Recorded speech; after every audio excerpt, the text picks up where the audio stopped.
All right. Hello, everyone, and welcome to Really Old Movies. I'm your host, Harrison Scullin, and got my special guest, Alex, today. How's it Yes, going? it's awesome. It's great. I love the intro. Oh, Very old thanks. school. Very old school. So a lot of movies that you like in it. So I kind of like it. I like it. It's great. Oh, thanks. Yeah, and I figure putting my logo on top will prevent copyright strikes, right? No, I don't think so. No. Whatever. I got the Yeah, music from a public domain movie, right? So we'll see how it goes. yeah, But you're good. It doesn't matter. You're good. well, anyways, today Alex and I will be discussing the Looney Tunes Collectors Choice Volume 1. And No. so, but before we get started, why don't you introduce yourself, Alex? Yeah, so I'm one half of Geeks and Flicks. I'm Alex Figueroa. So pretty much new. We're returning back to live streaming this Sunday at 9 p.m. Eastern with our Geeks and Flicks live. We're going to be doing our top 10 halftime show for the NFL Super Bowl. So that's going to be actually pretty interesting. We're going to talk about a lot of stuff that's coming out of Hollywood. We're going to talk about especially the new photo that we got of the Crow that came out. Me and Nate have a lot of things to talk about with that and have a discussion with that. And yeah, this Sunday is gonna be pretty fun. Our first live stream in over, I don't know, I think a few months since my daughter Yeah, was like born. 2 or 3, yeah. Yeah, 3 or 4 months. So it's gonna be our first time back live for 2024, which is gonna be pretty fun on that. In terms of stuff, Nate dropped his Doom 2 Part 2 review. It's out now on Geeks and Flicks. You guys can check that out. And that's pretty much it. And then you guys can check out our Action Movie Guys podcast. We do our podcast every week. We drop new episodes. So we did Empire Strikes Back, I think is the newest one we just dropped with Rich from Faces of Radio podcast. He I lends still his need to voice. listen to that. Oh, you want to talk about controversial? Woo. Wait till you hear that one. But other than that, yeah, that's pretty much it. Can't wait to talk some Looney Tunes. Yeah, man. And I got links to all of Alex's stuff down below, so make sure to check them out, guys. And so we'll get into the first portion of this live stream, and we'll be talking about our February Letterboxd, or the films that we watched back in February and kind of the top 3. So why don't you go first since you're our guest, Alex? All right, February movies that I saw. I saw Oppenheimer for the first time digitally. I didn't go down. See, the thing is, like, me and they talked about it, and I was like, I'm not buying movies that I know I'm not gonna like, and I don't care who the hell is directing, and I don't care who the hell the cast is. So, in terms of Oppenheimer, yes, I saw it for the first time. I thought it was a good movie, but I don't see myself watching it again. So for me, I didn't buy it. It was okay. I bought it digitally for $20. I saw it in the 4K and all that jazz and everything. So I was okay with it. So that was a good one. I liked it. It was good. It was good. I didn't get to see the atom bomb should have been way more. I didn't need more of the bomb, but it's all right. That's not the point of the movie. It's about Oppenheimer. So right, exactly. Yeah, that was pretty good. We saw that. Oh man, something new. I saw Barbie for the first time in February. I didn't like it. I don't know, big hype about it. Yeah, I didn't like it. I didn't like it at all. 2024, I think that's pretty much it. I think I saw 2. In terms of 2024 films, I think it was 2 of them. Yeah, I think those are the 2 that I saw for this year. So yeah, what did you see? Well, I didn't watch anything new this past month. I watched a bunch of old movies like usual, but I think some fun ones were I rewatched all 3 Sam Raimi Spider-Man movies. That was fun. Oh, you talk about old movies. See, I thought it was new movies. I'm sorry, yeah, just movies in general. Oh, yeah, I was like, I'm over here thinking like, 2024. I was like, I saw 2 2024 films. Oh man, no, you know what I saw in it was a long. I put on Planet Terror.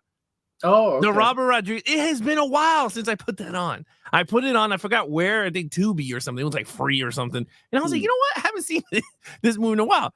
You know, it still holds up, man. It looks really good. I like it a lot. I hope we cover it on the podcast because I want to talk about it more. But yeah, so those are my 3 movies that I've seen. I mean, I saw more old movies, but I thought it was 2024. So I saw 2 2024 and a bunch of old stuff. So you saw 3 Sam Raimis. I see a lot of people here. If you want to say what's up to them on the side. Nate here. Oh, there goes Nate. Look at that. The other half of Action Movie. My other half.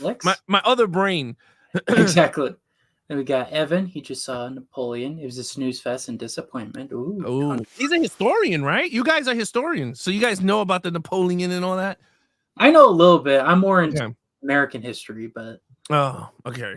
I think Evan's into like the history, right? He's a history buff. Yeah. Yeah, so he knows what this guy ate for breakfast during war. Like, Yeah. he did. That's Evan. And we got Spicy for Action saying Land of Bad is pretty spicy. cool. Dune 2. Oh, nice. All right, so you saw all 3 Spider-Man Sam Raimi films. Did they still hold up for you, or? I think so. Even the third one, compared to what Marvel's doing now, is actually still really good. You know, it takes a while when you sit back and you watch those old horrible superhero movies. Sometimes they might be a gem for you. You might be like, hey, right. I kind of enjoyed it this time around than when you first saw it. But yeah, that's cool. Absolutely. And then I think the best movie I saw overall, though, was called Penny Serenade. It's a Cary Grant and Irene Dunn film. It's basically the story of a husband and wife and kind of their relationship. It's a World War II era movie. Okay. It was funny. It was also dramatic and kind of sweet. It's kind of everything you want out of a film of that era. So I really liked that one. That's good. That's pretty cool. I liked it. It's funny. I brought Citizen Kane on 4K. The Criterion one? Yeah. And that one. And there was another black and white one, Casablanca. I saw for the first time in 4K. That was all right. That was okay. That's the best movie of all time. Oh man, there was another one in 4K. It was like an old one that I was like, it was one that like people say you have to watch it. So I purchased it. I don't know. I'll send you the text what it was. But I know Citizen Kane is on my list of stacks that I gotta watch. Yeah. Well, that one is kind of a tough watch at first, but I think it'll grow on you. Okay. Got Nate saying his top 3 were Dune Part 2, Babylon, and Empire Strikes Back. Yeah, Empire. We watched that for the podcast, but yeah, I did enjoy rewatching the first 4, 5, and 6 of Star Wars. It's pretty interesting when you watch it through those lenses, and as a fan, so it's actually pretty cool.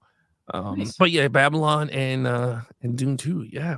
And then we got Evan Steen. He wrote a paper on Napoleon about the relationship. Okay. Did you talk about Louisiana Purchase at all, Evan? I'd be curious to learn more about that. I always thought that was fascinating. The Jefferson. Yeah. The beans don't fry in the kitchen. The beans don't fry on the grill. Nice. I don't think it's that. It's not George Jefferson. No. Promise. No, only Jefferson.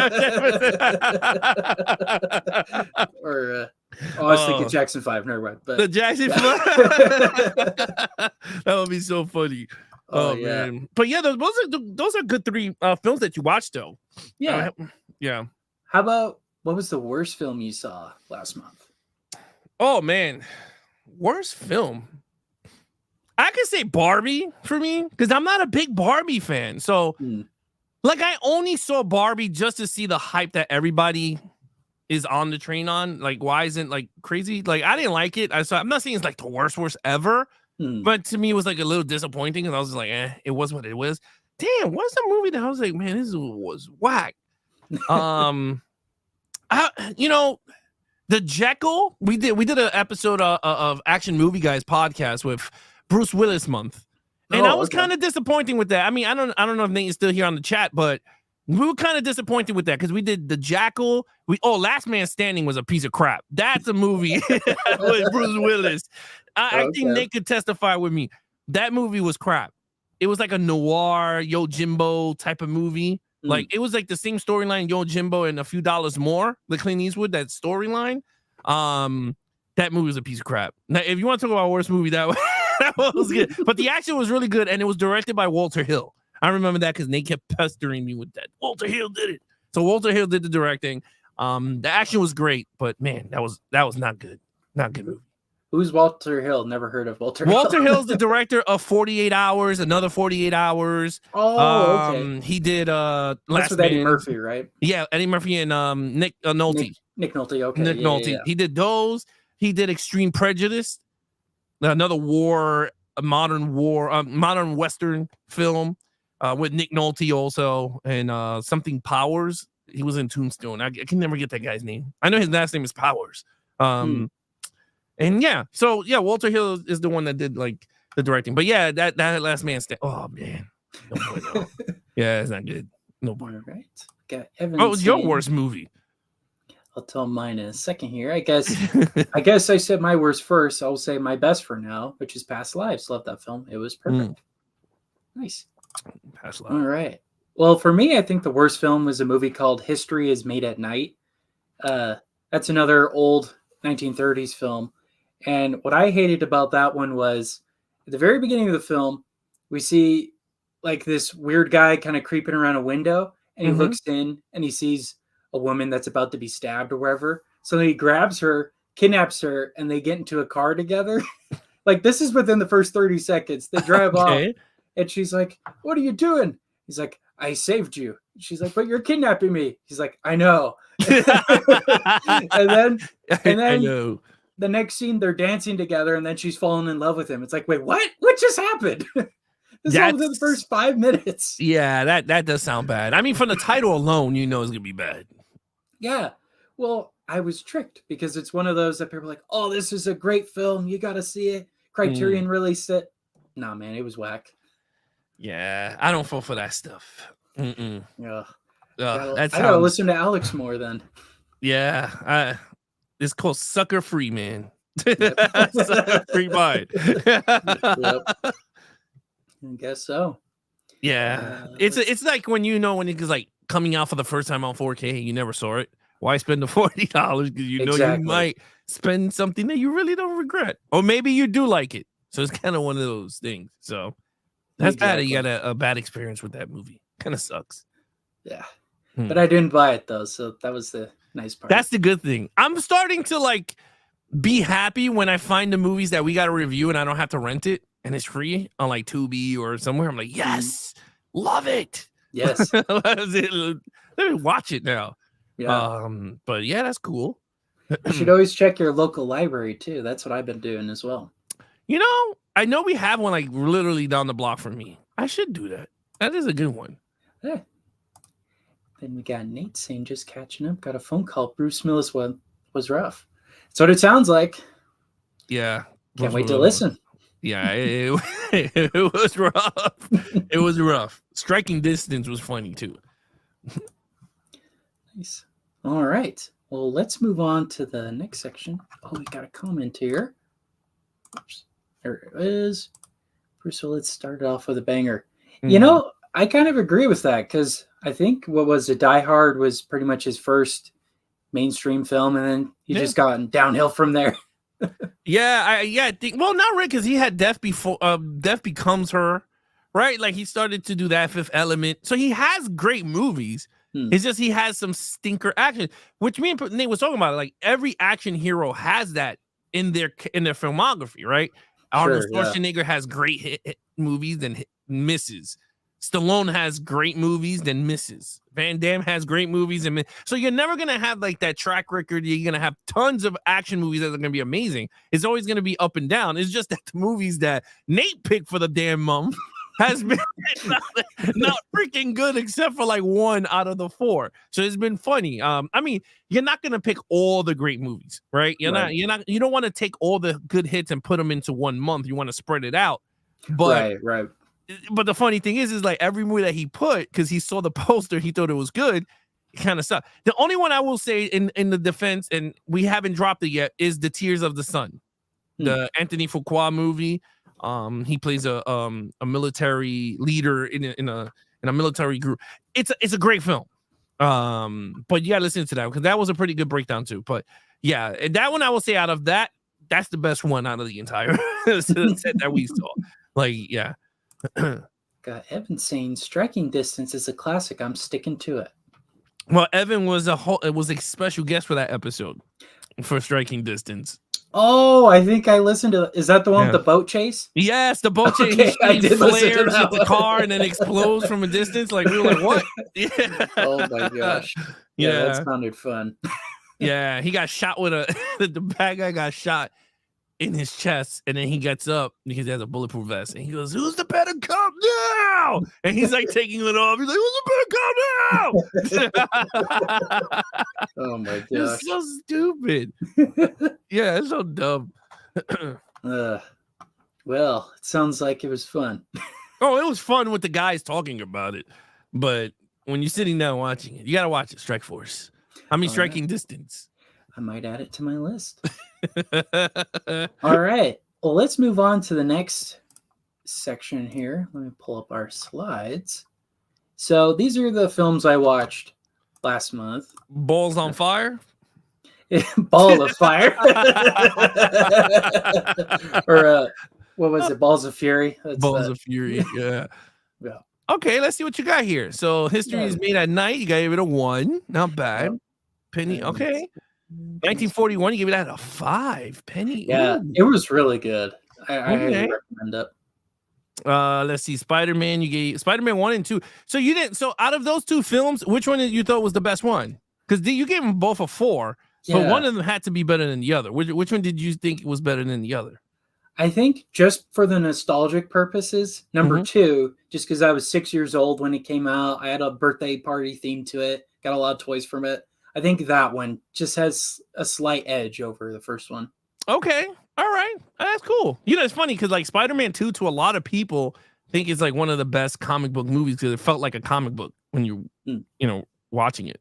All right. Spider-Man 3 gave it a 3.5 stars. Okay.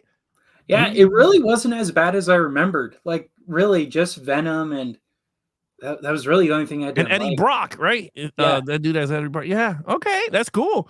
Hey, that's what, like I said, could be a gem. You never know.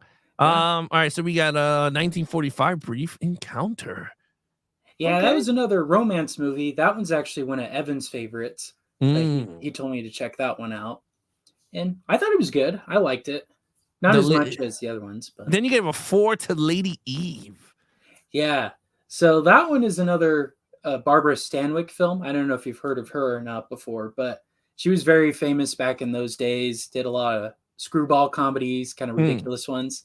And this one, the guy she's fallen in love with, he's like a snake doctor, whatever you call them, like a scientist who studies snakes. Okay. And she cheats him out of money while they're playing cards. It's pretty funny. So I really liked it.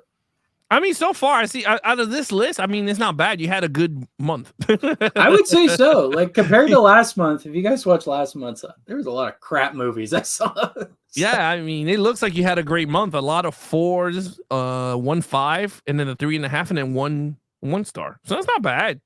I think you had a good month. And then you give hearts to it. So what's the hearts? That you'll see it again, or? For me, I use hearts for if it's a 4 or higher. So all the movies that are 4 or higher, those are the ones I give a heart to on Letterboxd. Okay. Yeah, because I don't know. To me, anything lower than that, like, I don't really want to watch again. So. Oh, okay, I see. Yeah. It doesn't go on like your watchable crap list? Well, I do have guilty pleasures. I may have to do something like that, but you might have to. I mean, that's like Spider-Man 3 has to be one of your guilty pleasures because you gave it a 3.5. That's a fair point. So I don't know. I might make a list. There aren't very many to be fair. But. All right, let's move on to the next topic, which is the first classic movie released on 4K for this month. That's called All That Money Can Buy, also known as The Devil and Daniel Webster. So this is from Criterion Collection, and it's going to be released later this month on the 12th, it looks like. And I don't know anything about this film. I just know it's a movie like A Mystery of Wax Museum. Let's see, The Fly. It's one of those old horror films from this era. And I guess this is the first time in a long time it's been released on any kind of physical media. And what I love about Criterion is they'll re-release movies that are totally obscure, no one's heard of or forgotten about, and they'll do these really cool restorations of them. So this is another one of those. And I have a little synopsis here. It's about a hardworking farmer who's trying to make an honest living, but a streak of bad luck tempts him to do the unthinkable, bargain with the devil himself. So it's like a Faustian deal with the devil type story. Sounds pretty interesting to me. I don't know. What are your thoughts? I mean, it sounds good, but I'm not dropping $31. Yeah. It's $31 DVD and Blu-ray, right? And then it says it's newly 4K digital restoration, but they're not giving you a 4K for this. And then the uncompressed mono, I guess mono, I can't read it from here, but mono soundtrack, I guess. Yeah, mono soundtrack. Yeah, so I know you can't restaurate like the sound at 5.1 because all these movies never had that capability. So I guess it costs more to even try to even make it better. But to me, $31 kind of steep for a movie that we really don't know what the hell's about. And it says here, reading by actor Alec Baldwin of the short story by Stephen Vincent Bennett, on which the film is based on. So I guess I guess this is it comes with like an extra of him reading this novel or story. I guess so, because just looking at the special features here, that's kind of what I like about Criterion is they'll also add like documentaries and behind the scenes, and a little bit more so than I think than other studios. They'll even do full books and whatnot. But again, I don't know what this movie's about. Yeah, I mean, this is more for like a film buff. Like if you're a film buff, you like old, like yourself. I mean, you like old stuff, but I can't see you dropping $31 on this thing or wait for that 50% sale and then get it for 15, where that would be okay, great. Oh, and it says it here. Watch it now on the Criterion channel on digitally, so you could. I guess they have a channel that you could watch it before you buy it, so you can, you know. Yeah, they have a streaming service, but I'm not subscribed to that. Yeah, no, I get it. I'm just saying, like, if you don't want to pay the $31 or the 15, you could stream it, watch it on the channel, and see if you like it. Then you could write a list, and then you could, buy it when it's on sale. But I mean, the cover itself is really dope. It looks like a Dr. Jekyll, Mr. Hyde looking story. So yeah, no, definitely. I kind of got that same feeling too. Yeah. Anything else? And I guess there's several versions of the film, because I guess when they released it, they had to change the title a couple times. That's why it's known as All That Money Can Buy and the Devil and Daniel Webster. Because I guess there was another film called The Devil and Miss Jones that came out that same year. So they didn't want to confuse the audiences. But that just makes it even more confusing, because there's like 5 other ones. Mr. Scratch, Daniel and the Devil, and Here's a Man. Like... They can't pick a title for it. It's a little frustrating. Well, and it also says plus it comes with an essay by the author Tom Piazza and a 1941 article by I think it says Bennett something. I guess by the what's his name? I guess the Stephen Vincent that the movie's based off of. So yeah, that's pretty funny. Yeah, comes with his essay. So if you guys are a fan of All That Money Can Buy, Mr. Scratch, Daniel and the Devil, Here's the Man. Here you go. You should check it out. Yeah, pay $31. Yeah. No, wait for the next Criterion sale, like Alex is saying. Yeah. Or go sucker free. That's right. Stream it. You do bring up a good point, though, that I think people should stream a little bit more first before purchasing it, because I know there's a few films I bought. I was like, oh, the cover looks cool, but the movie kind of sucks. Yeah, but like even to answer that, like even to play devil's advocate with you, a lot of people like in the collecting community, and I'm not gonna put I'm not gonna put like words in people's mouths, but they have like this thing of they can't watch digital. They have to get everything physical. And it's like, well, if you watch it digital, then if you like it, then you can buy it physical and still support it. Right. But no, it's like they have to have it. And it's like, okay, it is what it is. Like now, because of me and Nate doing a lot of our like action movies and all that stuff, I've been now training myself to just watch it streaming. If I like it, I put it on the Amazon wish list and then go back and buy it when it's cheaper or find a good deal on it. I'm not no more buying it because it's a brand new movie and I have to have it because we're doing it. Nope. Just like this movie. If I was a movie buff historian, I will subscribe to the Criterion channel. Stream all that I could, whatever I like, it will go on the wish list, and then I'll buy what I want, and I know, okay, I have it. Boom, there you go. There you go. Yeah, that's the way I would do it. I'm not telling everyone, I'm just thinking that's what I think when it comes to a collector that is like very big on physical media. That's their mindset. It's like, oh, I don't. It's not the best version because everything's compressed and blah blah blah blah blah. Right, it's right. Like, whatever. Which, yes, is true, but at the same time, you got to see the film any way you can, because a lot of these in this era, you're lucky to find it on DVD, let alone 4K, Blu-ray, streaming. Like sometimes you have to watch it on YouTube because a lot of them are in public domain too, and it's not the best quality. It's from Laserdisc or VHS. Doesn't look great, but you're right. It's what you have to do. Yeah, I mean, I think people are getting so used to the the higher definition, I guess, and the raw sound that a lot of these old movies sound like shit. And even if they Right. clean it up, it still sounds like shit. So Right, because of how it was recorded for yeah, sure. how it was recorded. It could be recorded from their closet or in the bathroom, for all we know. Right. And it sounds like crap. So it's kind of fun when you go back and watch. Like when I saw the original Phantom of the Opera, the black and white one, and he throws himself over the river and then just ends. Yeah. It's like so stupid. The scary face. Yeah, but I was like, this, and all you hear is the crackling and everything, and the music, and he's like, and I was like, all right, that's cool. And not for me, but I saw it. I was like, okay, it's cool. But I know other people were like, this sounds like shit. Well, you buy it in 4K, it's gonna sound like shit too. They're just gonna clear they're gonna clear up the whole, fix that up, and But this movie, I will pass because I'm not a film buff like that. So I would say I would pass on this one. Right. But nice concept. Yeah, no, for sure. I love what Criterion does. They're really, really awesome. Yeah, I mean, you can support those type of boutiques. I'm not saying don't. Right. Like Arrow does a lot of that, and Kino. I'm very big on westerns, so yeah, you can support those people. And I mean, I wish Criterion did action movies too, because I'll be like, oh yeah, but they're very heavy on these type of resurrecting really old movies. So I actually think they did a RoboCop one, if I'm not mistaken. Criterion? Yeah. Wow. Okay, I have Arrow's version of it. So I don't think I own the Criterion version of RoboCop. So interesting. Yeah. Well, kind of speaking about Kino Lorber, that's kind of the next film here. So this is a Stanley Kubrick film. I don't know if you're familiar with him or not. I hate that Stanley Kubrick. He's the one that did Apocalypse Now. No, that's Francis Ford Coppola. Oh, okay. Yeah, I don't know. Yeah, he's the one that did The Shining.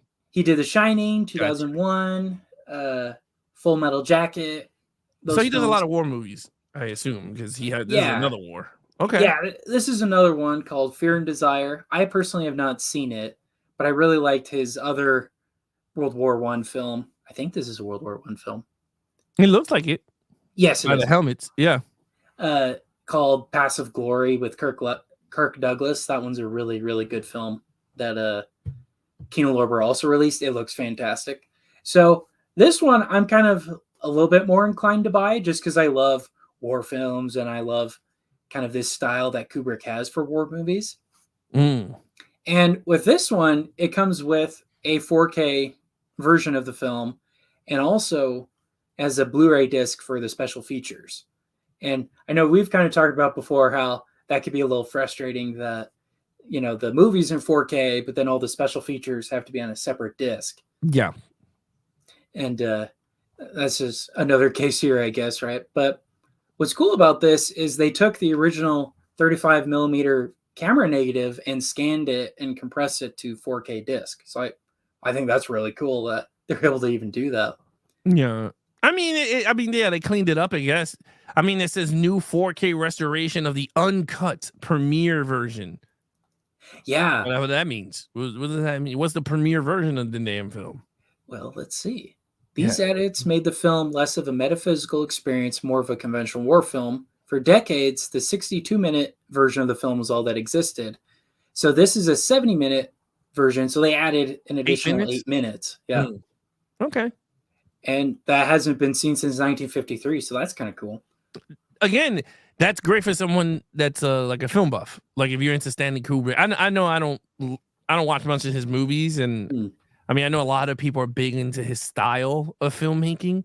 So this could be right up the alley. I mean, it's a good price. $26 is not bad. No, not bad. $16 for the Blu-ray. I mean, you're getting the 4K and Blu-ray in one shot, so that's not bad. I say if you're a big fan of it, I say pick it up for $26. If it was like 35 to 40, nah, wait. Yeah, I definitely think Criterion does it a little bit more pricey, probably because of the box. This is just a simple, regular 4K Blu-ray case. It's nothing fancy, really. Just a little slipcover, but even that's just cardboard, right? So yeah, I mean, this is like movie I can see Nate picking up. Yeah, in fact, I think he talking about it. I think he might picked it. I think he might picked it up. Knowing him, he's a he's a sucker for this stuff. So, Yeah. but yeah, I mean, it looks like it has a great cast. I don't know none of these people. Looking at the cast, I'm like, who's this? Well, that's the thing too. He liked to pick a lot of kind of more Unknown. unknown or lesser known actors in his films to kind of get more realistic, I guess. Mm-hmm. I don't know. I really like just two of his films, and that's Passive Glory and 2001. I don't really like any of his other films. So. Oh, okay. Well, yeah. See, it says it right there. Nate says, "I have this movie." See, there you go. Know Nate. Yeah, Nate. There you go. Yeah. Yep. Yeah, he always picks up these things. Like once Kino comes out with new stuff, he'll pick it up. Yeah. Well, I'm in the same boat. I think I might pick this one up at some point this year. So. I mean, dude, it's at a great price point. I mean, I don't know if Kino does like sales. I don't even know. I don't buy much from them. But... They do sales, especially if you buy it on Amazon. Amazon will bring it down in price too. I don't know if directly on Kino's website though. But... Oh, okay. Yeah, because I think that's how I got. What was it? 12 Angry Men. I got that on sale. So that came out 1 or 2 years ago. So, yeah, it's a great film too. 12 Angry Men. Oh yeah, I highly recommend it if you haven't seen it. It's really, really good. I've actually, speaking of that, thought of starting like a live stream with all of us guys and call it 12 Angry Nerds. Just have us all. Have everyone just talking. Yeah. So that might be something down the road, guys. Check it out. But there you go. 12 Angry Nerds. I'm thinking of the dude from Revenge of the Nerds where he's like, nerds. Yeah. Yes. That's the dude. He's not funny. Yep. Oh, I just noticed too. This has both versions of the film, and I forgot Kino does that a lot too. If there's another version, they'll put both restored 4K, all of that too. So I think that's so they really both cool. On 4K. Yeah. Oh, okay. Because I there's one thing that Shout Factory does that pisses me off. They'll have one movie regular crap version, then there's like the 4K. And I'm like, wait a minute. Why don't you just give me the both movies in 4K? Like I never got that part. But yeah, that's great. Kino, that's great for Kino. I like that. That's smart. Yeah. That's smart. So we both say this is a must for people that like this stuff. So what's the next film that we have? So this is the final one. Okay. This is from a company called Flicker Alley. They're kind of a up-and-coming newer one. Okay. They did one recently with Laurel and Hardy, a bunch of their old shorts that I got from them. Oh. They do, again, lesser known, but they work with UCLA's Film Archive and also the Film Noir Foundation, a couple other organizations like that. And they'll restore and put these out on disc. And so this is just the next one in their series called Against the Storm, Herbert Klein in Darkened Europe, Crisis, and a film of the Nazi way and Lights Out in Europe. So this is a documentary about a guy who went over and kind of checked out what Europe was like during World War II.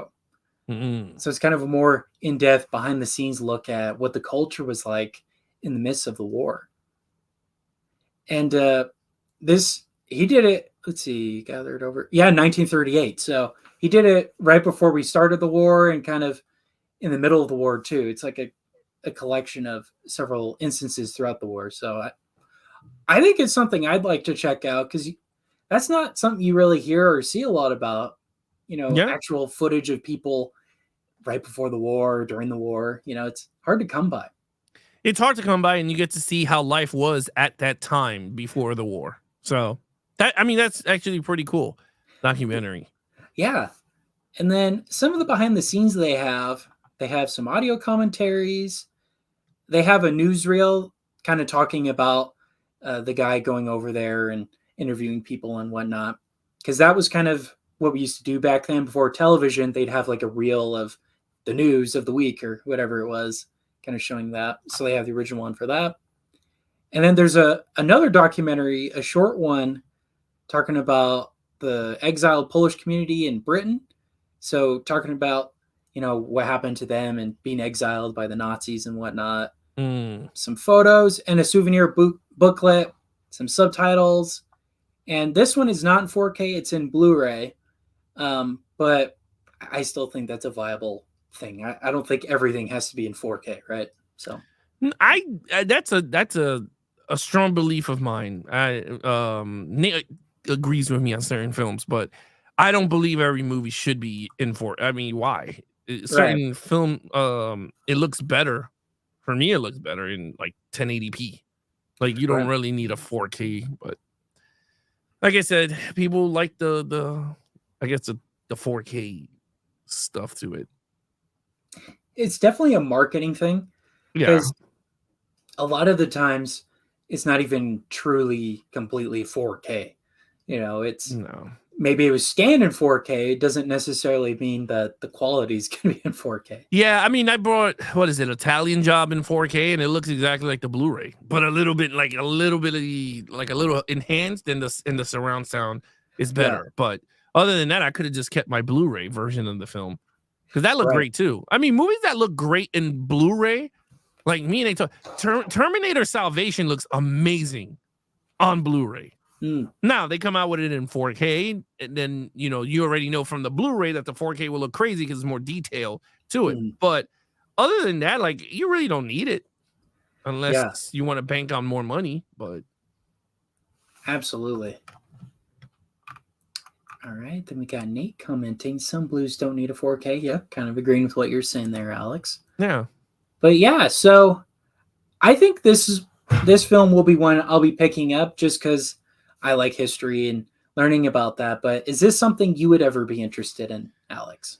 My wife is a big World War II film like buff. She likes that stuff. So like Oppenheimer was right up her alley. Like she loves anything story-wise World War II. Me, I'm not a big army dude. So like I don't watch or gravitate to a lot of war movies. Like Nate is trying to push me down that avenue. Like he'll pick movies that I know I never watched, and then we'll watch it. And then sometimes I like it a lot. Like I saw the We Were Soldiers with Mel Gibson. Oh, I love that. I like that one a lot. So we did a lot of stuff. He's starting to get me into that whole thing, but I'm not big on war movies. It's just, I don't know why, but this is something like if my wife picks it up or she'll watch it, I'll sit down and watch it. I won't go, oh no, but me going to pick it up, no, I wouldn't like go, oh, but if you recommend it, you say, hey, this is like really awesome.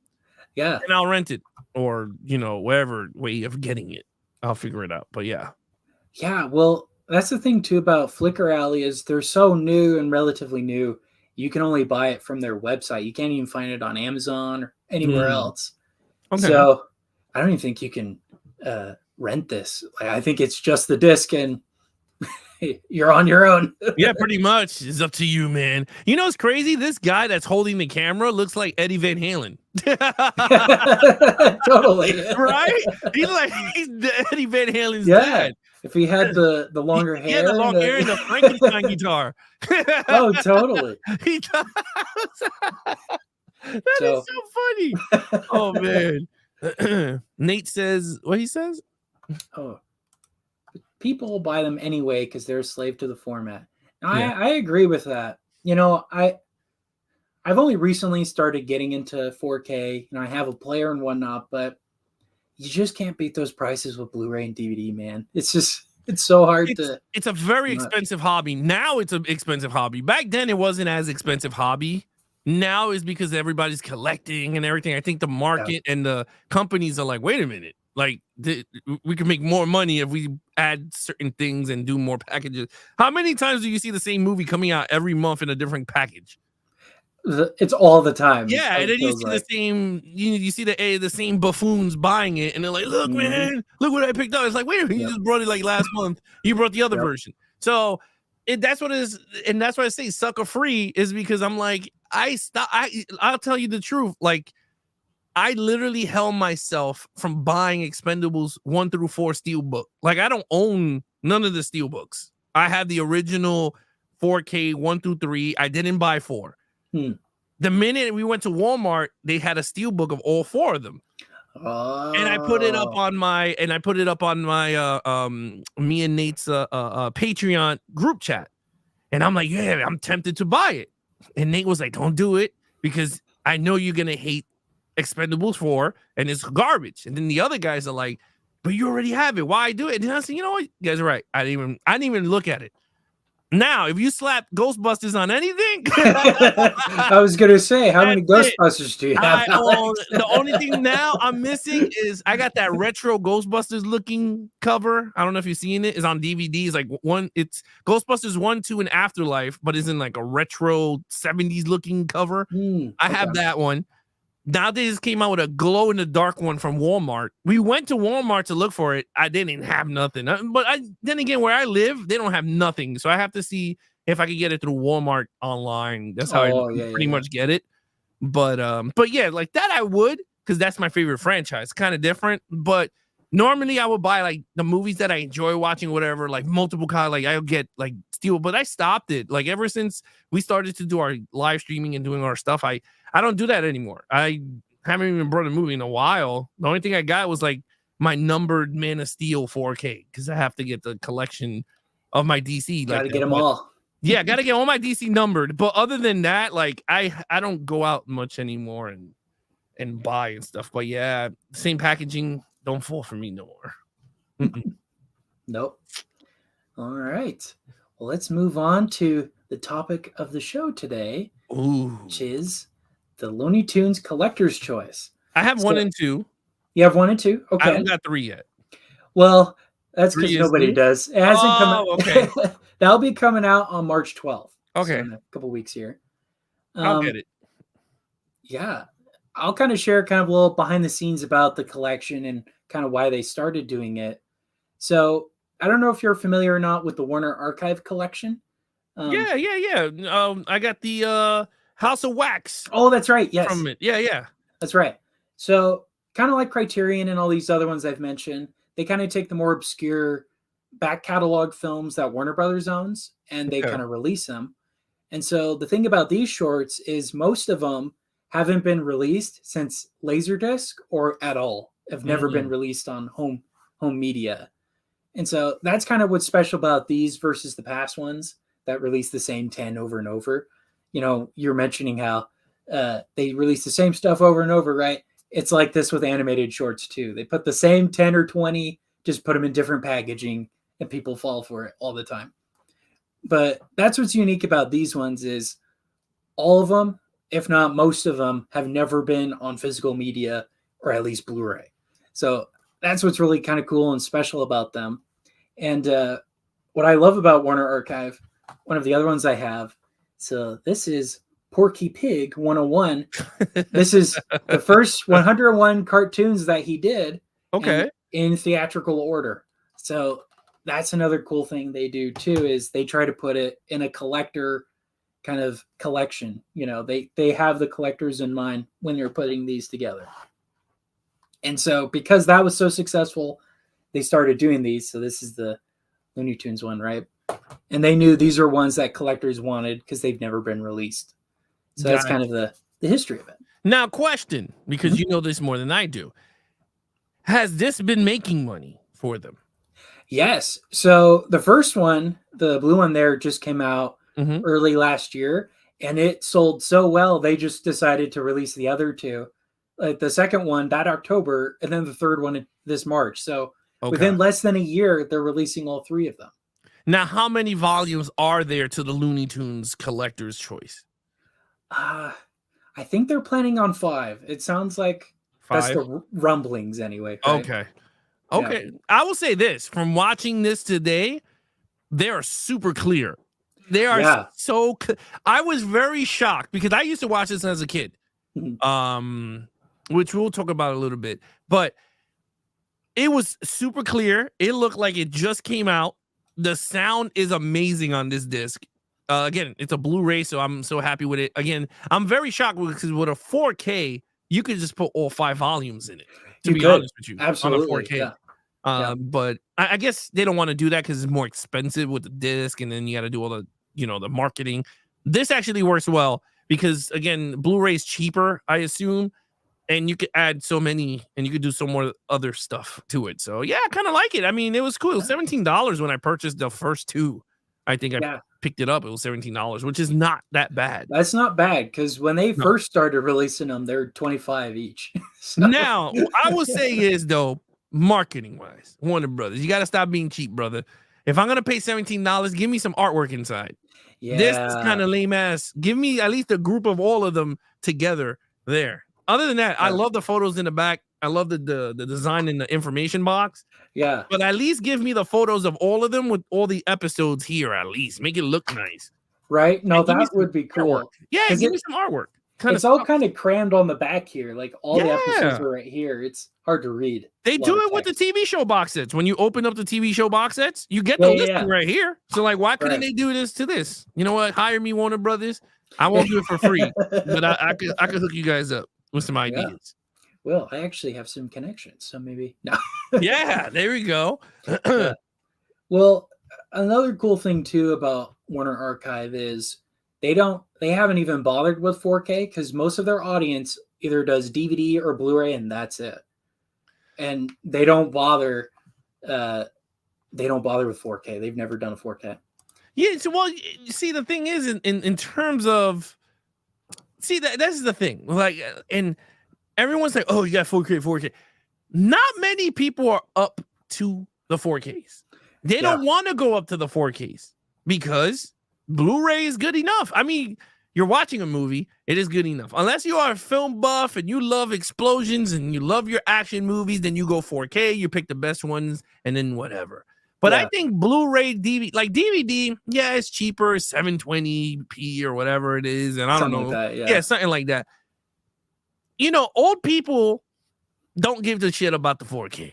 They just want to watch whatever they want to watch. They want to see their old movies that they saw when they were kids.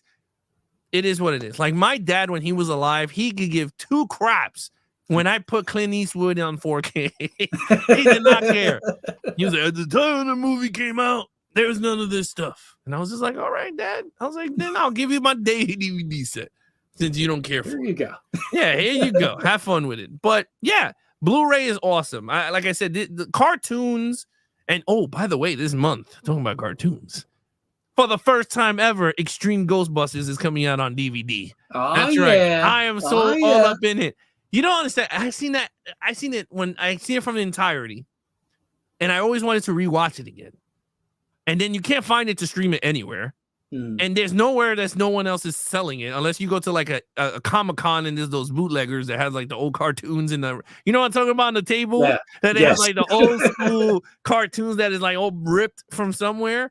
Yeah, I actually have some of those. Yeah, I knew it because your dad does the thing. So, that's where you can find Extreme Ghostbusters. Well, now I don't know what studio it is, but Amazon is releasing Extreme Ghostbusters officially for the first time on DVD. I think all episodes this March something, but it's coming out during the new movie. So I was like, look at that. Yeah, so I was like, I got the real Ghostbusters set. I was like, there you go. You get Extreme Ghostbusters and you're good to go. As a fan, it's awesome, you know, but I love the cartoons coming back. And this, like I said, is very clear and very loud. I thought it was very well done. Yeah. No, they, like others, they try to do the best source and everything possible. Because, again, it's so hard to find. And we got Nate saying, Warner Archive is super bare bones. Oh, yeah. It's basically just the movie show and that's it. No, that's a fair point too. Like I have some of the movies and there's no ads, there's nothing. You just pop the disc in, it's ready to play. Yeah, that's all you got to do. And I don't need warnings, dude. We've been living on this earth forever. We know the warnings. You get caught pirating, your ass goes to prison. $250,000, 5 years prison. Like we know all that, but they're gonna do it anyway. Like who cares? Just put it in. I hate when you pull on a Blu-ray, right? And it's been ages since you've seen the movie. And the minute it starts to load and you're like, whatever. And then you see the stupid thing pop up and it's like going in right? And then all of a sudden it goes, for the first time on high definition. And it's like movies that like it's so old. And they were like, experience everything even clearer than whatever 10 times or 4 times the resolution. And it's like Troy in the background. Like it's the same thing that's happening today. Yes, it's the same shit. It is so man, I laugh because it's like, or it's like Resident Evil crashing through the glass and it's like, oh my god, experience it for the first time. And then then you see the list of all the movies that are coming out by Sony. But yeah, I mean, It's cool though. Now, my question to you is: watching this volume 1, I was very shocked on how many cartoons were not the most popular ones in the first volume. Yeah. Were you shocked by that? Like, because I mean, I watched this thing and I was like, wait a minute, I've never seen none of these cartoons before. Like the ones that I remember, I bet you are like in volume 2 or 3. Probably, right? Yeah. Right. Like, well, or yeah, go ahead. No, go ahead. Well, I was just gonna say it's probably because I don't think they even put these on TV when they had them on television. Like these are just the bare bones. Because I want to say they made 1,500, 2,000 cartoons through the whole Warner Brother Looney Tunes era, rather, from the 30s to the 60s. So there's a chance you haven't even heard of it. I've never seen any of them either. I've never even heard of. Yeah, I was looking for the one that Daffy Duck. I was waiting for the Daffy Duck one. Now he goes into the basement and he drinks the potion, and it was like a Dr. Jekyll Hyde. And he's like, oh yeah. I think I know what you're talking about. Yeah, I was like, where is that one? That was funny. And then there was the one with the dude with the big furry hair. Like I thought that was funny.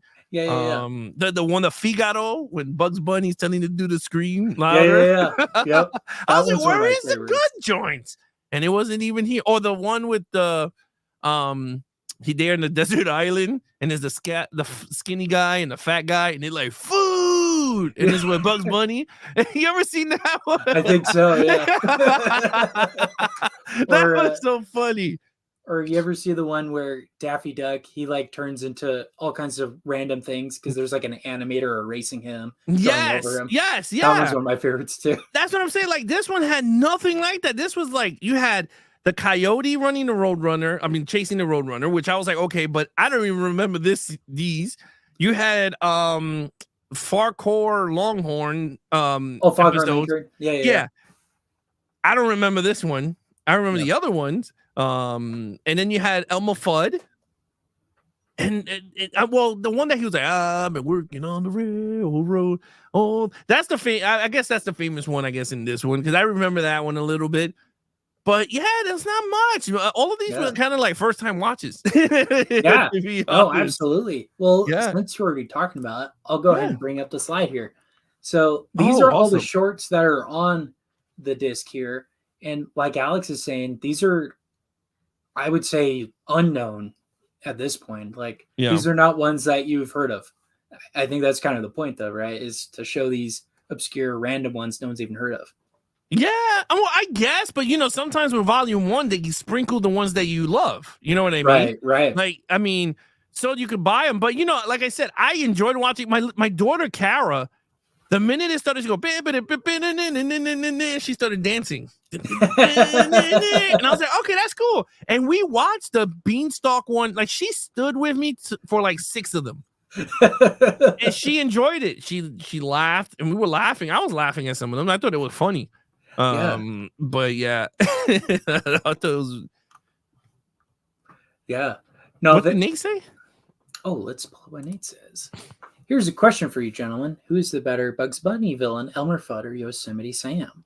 Oh, that's a good one. That's evil. Elmer Fudd, you know what it is? Elmer Fudd had a lot of classic episodes because I guess he had more screen time with Bugs. I have a feeling, right? Elmer Fudd had a lot of more screen time. I would say so because Elmer Fudd was one of the first Looney Tunes characters. So I would say, especially compared to Yosemite Sam, he didn't do too many. But I like Yosemite Sam. He shot everything. Dang varmint! You get over here. And he's like, pow, pow, pow, pow, pow. Like, yeah, I don't know. I kind of, Nate said pick one. I'm going to go with Elmer Fudd because he's been there the longest. But I do like Yosemite Sam. Didn't they remove him because of the whole stupid thing that, with people, that the whole him have guns and shooting everything? Oh, I know they removed Elmer Fudd's and replaced it with a scythe. Oh, God. Like the Grim Reaper. Yeah. That's not any better. Dumb. Yeah. But probably the same for Yosemite Sam, I imagine. Yeah, I think they removed that character, because of the whole Get over here, varmint. Stupid. Yeah, that's so dumb. People need hugs. Yes. Who am I going to choose? I love Elmer Fudd so much because he's in ones that aren't always just hunting ones. Mm-hmm. Like what's Opera Doc, right? Where he's like wearing a Viking helmet and kill the rabbit. He's singing and all that. That's one of my favorite ones too.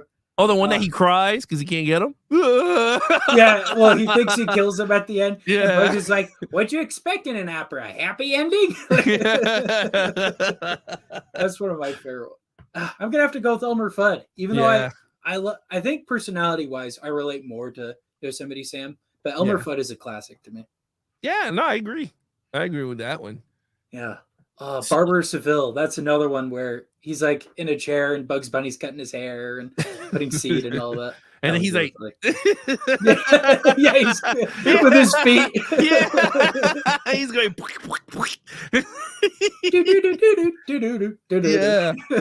Yeah. What's up, Doc? Yeah, that's my dude. You know what is a fun fact? I don't know if you heard of this. Maybe you did because you like this stuff. So the guy who voiced Bugs Bunny, right? What's his name? Mike the Block? Mel Blanc. Mel Blanc, right? He got into a car accident, right? Went into a coma. Yeah. Right? So he goes in a coma. And now this is legend. I don't know if this is true or not. And my wife was like, yeah, you're full of crap. I was like, I wasn't there at the time. I was like, this is legend. This is what people are saying all up in the Warner Brothers studio. This is a legend from there, right? He's in a coma. And they're trying to talk to him. They don't want to pull the plug. They're like, hey, get up. Say something. Right? Doesn't say nothing. Now, this is the Alex version, right? I don't know what's going on in there, but I'm just giving you my version of it. So all of a sudden, the doctor says, hey, Bugs, are you all right? And he answers. He said, hey, what's up, Doc? He talked to the doctor in the Bugs Bunny, and that's how they got him out of the coma through the whole Bugs thing. Now, you can look the research up because my wife was like, there's no freaking way that happened. Well, and I was like, maybe. I heard it in the documentary, but, you know, a little sprinkling people like to put in things, right? I guess. So they supposedly the doctor asked him as Bugs, and he responded as Bugs. He said, hey, what's up, Doc? And that's how they guided him back out of the coma. Again, you guys can check it out. But my wife is like, you're full of crap. So I was just like, all right, whatever. But yeah, that was that's supposedly an urban legend of because he voiced a lot of. He did Daffy Duck, right? He did Bugs. He did everybody pretty much. They called him the man of 1,000 voices because he literally voiced everyone. Yeah, and it's so cool when you see him. Is it Johnny Carson? He sits down and he has like a white suit, and he's like, and they ask him like a question, and he just does it like out the blue. He does all of them. It's so dope. I give applause to all the not actors that do the voice, whatever. I give a lot of respect to the ones that do this stuff. Like they could change their voices 30,000 times, and you're like, what? So yeah, actors, I'm like, no, because you sound the same. It's nothing new to your voice. But yeah, that guy was like, he was nuts when you see that video. Oh yeah, no, I recommend checking that out too. It's really funny. Yeah, it is. It's very, and then he does like a conversation with all three of them. They're all arguing. Yeah, it's actually pretty funny. I thought that was pretty funny. And Steph MacFarlane does it too when he does all the characters. Yeah, I give him I give him a lot of credit on that one too. But okay, so my question to you. Yes. What is out of these, because me and you have never seen these before, which is the one that you like the most? Yeah. Well, I have a couple here, but my favorite one overall was the one called Plop Goes the Weasel, the one with Foghorn Leghorn. And there was like the weasel that was trying to get all the other tickets. That was pretty funny. Yeah, that was a good one. I just love Foghorn Leghorn so much. He's like, I'll say I was talking to you. I'll say, and he's like slapping people around. And he's like, oh, Mr. Dog, all these ducks or all these chicks have gone out. You got to go get them. Just how crazy the weasel was, too. I thought that was fun, too. Yeah, that was funny. My favorite one out of all of these are Greedy for Tweety. Oh, yeah. Yeah, because my favorite that was one, hilarious. I like when the old lady leaves the room right? And then he walks over, and the dog's like, rah, rah, rah, rah, rah. He said, "Oh, shut up!" Ah, shut up! And he hit the leg, his leg with the stick. That Yes. shit is so Oh, stupid. I I don't love know why I that one. laughed at these things, but it was freaking funny. And the Yeah. yelling is so funny. Ah, shut up! And he just hit the leg. I thought that was freaking funny. That was funny. That's another funny thing about Mel Blanc too is he'll do these kind of little characters, but then every once in a while you'll hear his real voice being like, "Ah, shut up!" Yeah. Loud, He deep breaks voice. character. Yeah. Yeah, that's actually funny. Like that one is actually funny. Yeah. All right. And so you liked the Greedy Tweety. Mhm. All right. Any other ones you really liked? I I like the catch as a cat can when the guy is singing. He's eating vitamin A, B, C, Oh, yeah.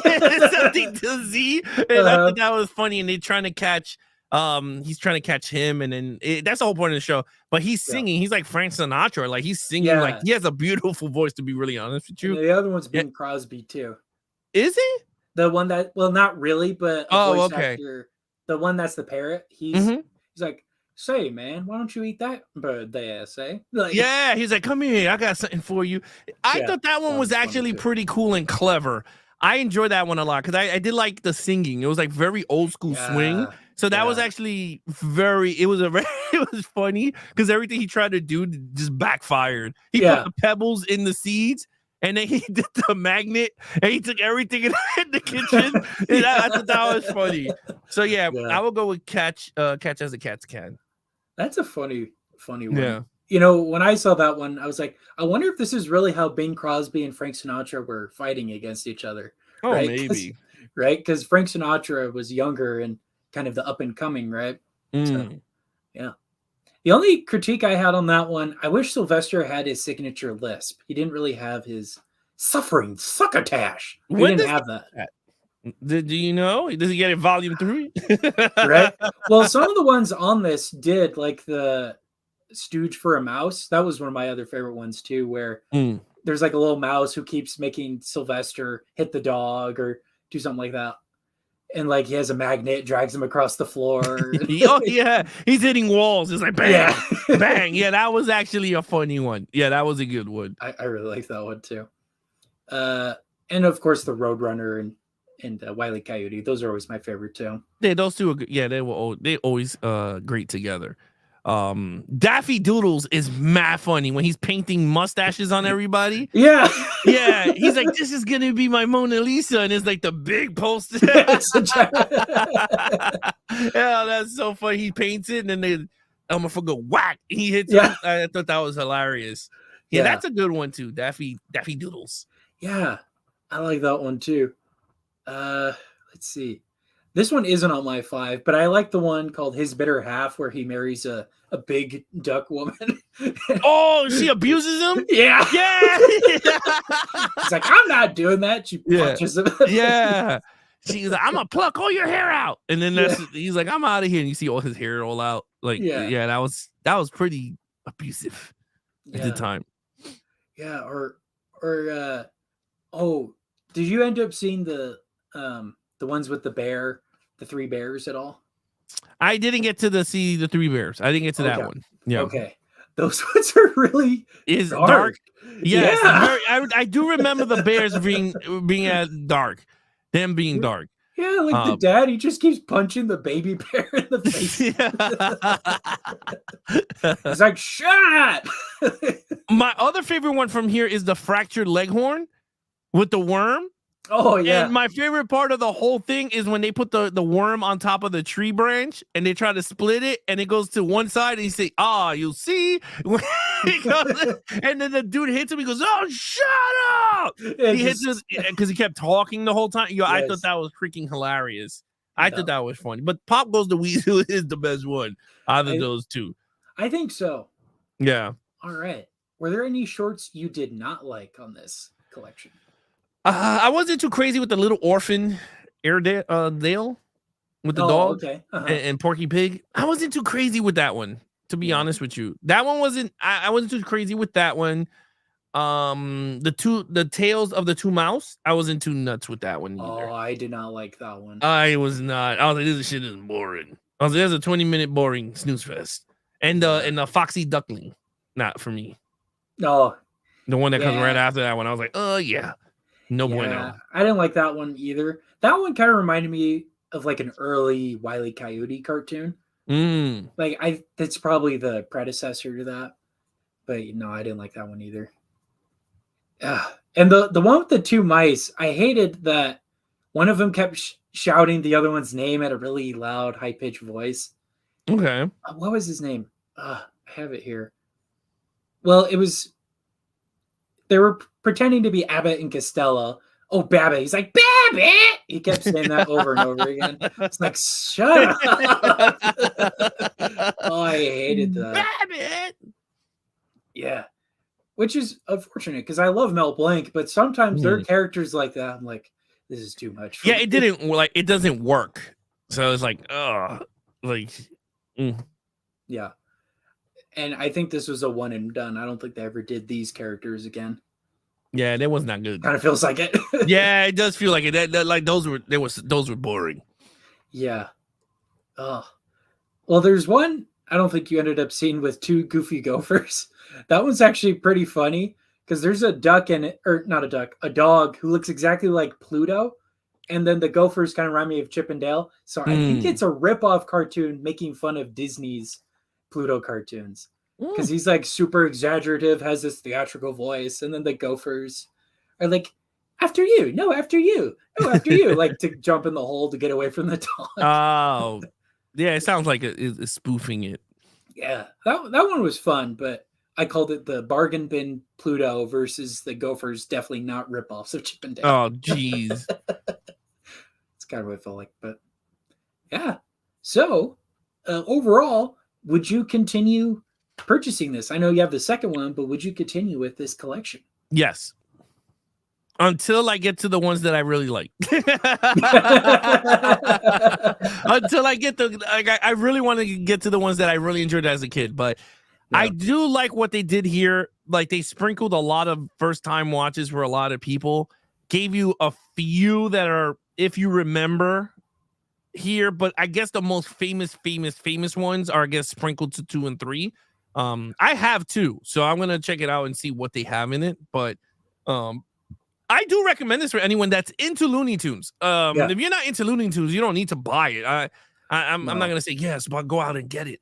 If you remember this as a kid, you enjoy these as a cartoon, then get it for the collection. I don't see why not. It's cheap. $17 is not bad. Yeah, it's really not bad. It's like what, $1.25 a short or something like that. Yeah, and it's like 20 minutes an episode. I mean, a cartoon, I believe, right? 20 minutes or even less. I think they're like 10 or less. Yeah, it's like 10 or less short cartoons. So, yeah. Well, that is the only downside to these collections. If they don't do them in theatrical order like this Porky Pig one, it's just kind of random cartoons they throw together, and it's hard to get a cohesive every Bugs Bunny, every Daffy Duck. It's not possible because it's never been done. So, I mean, it could be done. Yeah. The question is, do Warner Brothers want it to be done? Right. I mean, if this makes a lot of money for them, why not go down the route of getting the entire Bugs Bunny collection or the Daffy Duck? I mean, you can't tell me they don't have that much material between all these characters. Oh yeah, no. So that might be the issue, is just how much there is. There's a huge sheer volume of that. Well, or does the estate of the guy's voice get money? Does they have to ask his estate for? That's a good question. You know what I mean? Like, I don't know. I mean, because if he voiced all these classic characters, I mean, does his estate get something? Yeah. Maybe this is the first time that there's a reason why they started to do it now. Like, it's a fair question. I don't know, because I wonder if it's like how at Disney, if you do drawings there, they're owned by Disney because you did the work for them. It could be that kind of deal too. I'm not sure. It might be, because I remember it took forever for the Batman 66 Adam West to come ever on Blu-ray because they had like those royalty rights with NBC and And I Whoever think owned the ABC rights. too. Yeah. ABC owned the rights, or so someone owned the rights to the physical, or what is it, the like the purchasing and everything. Then the other ones had the licensing to the streaming, and it was like all screwed up in that department. And I don't know if this is the same case here because he voiced everybody. So Right. I don't know how that works. Yeah, well, that's the thing though, is it's pretty complicated, but Yeah. I do hope it someday, because again, I'm gonna advertise it again. This Porky Pig one is really, really cool. They were able to do that. They've never done a volume 2 for it, unfortunately, but I mean, 101 theatrical in order, that's pretty close, because I made a list of all the shorts for each of the characters, because you could find lists of that online, and there's only 138 of Porky, so I just need 28 more, then I've seen them all. Yeah. That's not bad. Yeah. But they haven't done that for Bugs or Daffy or anyone else. So, because I think they have the most is Bugs and Daphne the girl. And Daphne. Yeah, Daffy. Because even if you see earlier works of Bugs Bunny when he was like, I guess, a younger guy who's doing the voice of him, I guess they have like thousands of shorts. Yeah, it's like 200 or 300 if I remember. Yeah, so that's a lot of archiving. Yeah. Well, and another thing too, though, is I've heard is they have to find any existing elements, right? Like maybe the studio doesn't have the film, but someone has like a 16 millimeter or VHS of it, that's an issue too. Like from what I remember reading about this particular release, they've been working on it since 2017 and it just came out last year. For these 20 films? I mean, these 20 shorts? Well, for the 3 they planned on 3 and then they're going to add more, but yeah. Oh, I see what you mean. Okay. Wow. Yeah, it's taken a long time. So they're taking their time cleaning up the footage and whatnot. That's a good thing. I say that's a good thing. But yeah, that's nuts though. You know what I wish, and I hope they did it. Some company will take my idea. I'm going to speak it into existence. When they do the animations, I always wanted, so like, for instance, I like, let's say an Aladdin, right? Mm-hmm. I always wanted to see Robert Williams voice the genie while me watching the movie. So like you watch the movie, right? So you're watching the cartoon and then you can hit a button and then you see a corner box of him in the booth doing the voice while the cartoon is live. Because then you go, oh, wow, that's weird, because he gets animated and you see them doing whatever. I wish they do that to a lot of the animations, because sometimes I want to see the actor doing the acting. Where, I mean, I know it's called animation for a reason, but sometimes I just want to see what it took for that performance to go on screen. So like, I always wanted to see Robert Williams, and they always said that Robert Williams' Aladdin performance, they had so much that he's ad-libbed and all that. So I was like, oh man, I always wanted to see that. But like, even with this, I wanted to see him in the booth doing the voices of the cartoons. Yeah, so, that'd be really cool. Yeah, the only times, like, I got the idea from Mrs. Doubtfire when you see him doing the cartoon voice, and I was like, oh, this is funny. Like, I want to see this, like, in person for everybody doing it. Yeah. That sucks. You only get it during the promotional. When they're doing the movie promotional, you see them in the booth doing it. So I was like, it's whack. Yeah. Well, I wonder too, though, how many they actually end up, filming, because sometimes they just record the audio and not necessarily have video of it. Are we getting Morse codes over there in the corner? Not sure, so I'm going to ban this user. Oh, okay. I'm like, who is that? I'm like, we're getting Morse codes. I'm like, I'm about to tap the table. Like, what's going on? What's that mean? 1, 2. But I think he's saying move on to the next slide. No. No, we're not doing that. We're still talking here. So, okay, so what is your top 5? Yeah, so my top 5, number 5, Hot Rod and Ready. That's one of the Wile E. Coyote. Hip Hip Hurry, that's the other. Stooge Mouse, that's one with Sylvester, the mouse, and the dog, and the mouse keeps messing with him. Number 2 is Cracked Quack. That's with Daffy, where he finds Porky's house, and he pretends to be a stuffed duck, and there's a sheepdog. That one is really funny. And then number 1 is Plop Goes the Weasel. Okay. My number 5 is Plop Goes the Weasel. Number 4 is Daffy Doodles. Number right. 3 is Catch as Cats Can. Okay. Number 2 is the Unruly Hair. I think that's is called, right? The one with the train. He's like, I've been working on the red. Yeah, that one actually was really funny. Bugs was funny on that one, especially the scene that he put his face as the scope. Oh yeah. And his legs moved the way he tried to turn it. I thought that was pretty funny.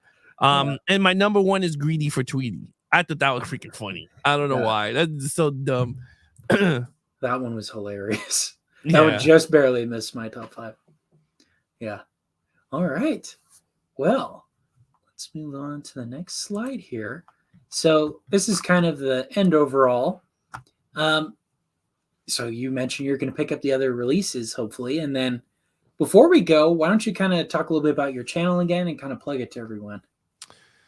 All right, so Geeks and Flicks is more of we switched it up a bit, but Geeks and Flicks is now a movie review channel where we review movies more now. It's not as much collection anymore. We have that as a separate channel.